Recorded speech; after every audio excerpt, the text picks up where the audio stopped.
वसंत ऋतु में जंगल के बीचों बीच लगा गुलाब का पौधा अपने फूलों की सुंदरता पर इठला रहा था।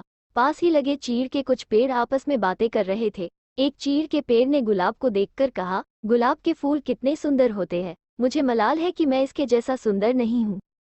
मित्र, उदास होने की आवश्यकता नहीं है, हर किसी के पास सब कुछ तो नहीं हो सकता। दूसरे चीड़ के उसकी इस बात का उत्तर दिया। गुलाब ने उनकी बातें सुन ली और उसे अपनी सुंदरता पर और गुमान हो गया। वो बोला, इस जंगल में सबसे सुंदर मैं ही हूँ। तभी सूरजमुखी के फूल ने उसकी इस बात पर आपत्ति जताते हुए कहा, तुम ऐसा कैसे कह सकते हो? इन जंगल में बहुत सारे सुंदर फूल हैं और तुम बस उनमें से एक हो। लेकिन सब मुझे देखकर ही तारीफ करते हैं। गुलाब ने इतराते हुए कहा, देखो इस नागफनी कैक्टस के पौधे को, ये कितना बदसूरत है, इस पर तो कांटे ही कांटे हैं, कोई इसकी तारीफ नहीं करता। ये तुम किस तरह की बात कर रही हो? अब की बार चीड़ का पेड़ बोला, तुम में भी तो कांटे हैं, लेकिन फिर भी तुम सुंदर हो।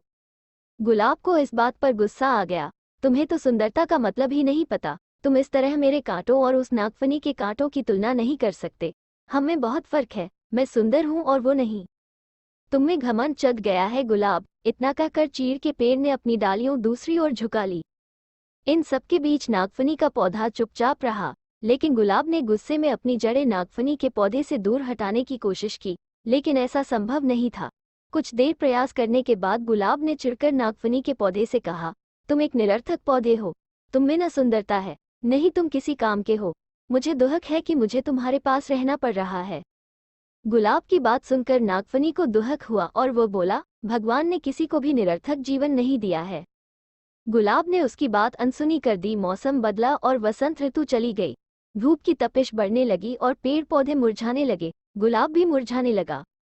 एक दिन गुलाब ने देखा कि एक चिड़िया नागफनी के पौधे पर चोंच गड़ाकर बैठी है। कुछ देर बाद वो चिड़िया वहां से उड़ गई। वो चिड़िया ताजगी से भरी लग रही थी। गुलाब को ये बात समझ नहीं आई कि वो चिड़िया नागफनी पर बैठकर क्या कर रही थी। उसने चीड़ के पेड़ से पूछा, ये चिड़िया क्या कर रही थी? चीड़ के पेड़ ने कहा, ये चिड़िया नागफनी के पौधे से पानी ले रही है। ओह, लेकिन क्या इसके चोंच गड़ाने से नागफनी को दर्द नहीं हुआ होगा? गुलाब ने पूछा। अवश्य हुआ होगा, किंतु दयालु नागफनी चिड़िया को तकलीफ में नहीं देख सकता था। चीड़ के पेड़ ने उत्तर दिया, ओह, तो इस गर्मी में नागफनी के पास पानी है, मैं तो पानी के बिना सूख रहा हूँ। गुलाब उदास हो गया। तुम नागफनी से मदद क्यों नहीं मांगते? वो अवश्य तुम्हारी मदद करेगा। चिड़िया अपनी चोंच में भरकर तुम्हारे पास ले आएगी। चीड़ के पेड़ ने सलाह दी। गुलाब नागफनी से कैसे मदद मांगता?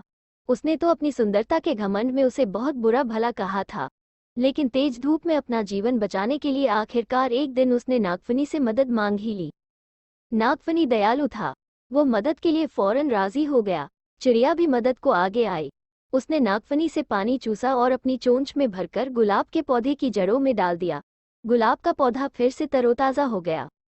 गुलाब को समझ आ गया था कि किसी को देखकर उसके बारे में राय नहीं बनानी चाहिए। उसने नागफनी से माफी मांगी। सीख 1, किसी की शक्ल देखकर कोई राय नहीं बनानी चाहिए। इंसान की बाहरी सुंदरता नहीं, बल्कि आंतरिक सुंदरता मायने रखती है। 2, हर किसी को भगवान ने अलग अलग गुणों से नवाजा है, इसलिए अपने गुणों पर अभिमान मत करो। एक दूसरे की सहायता से ही जीवन आगे बढ़ता है।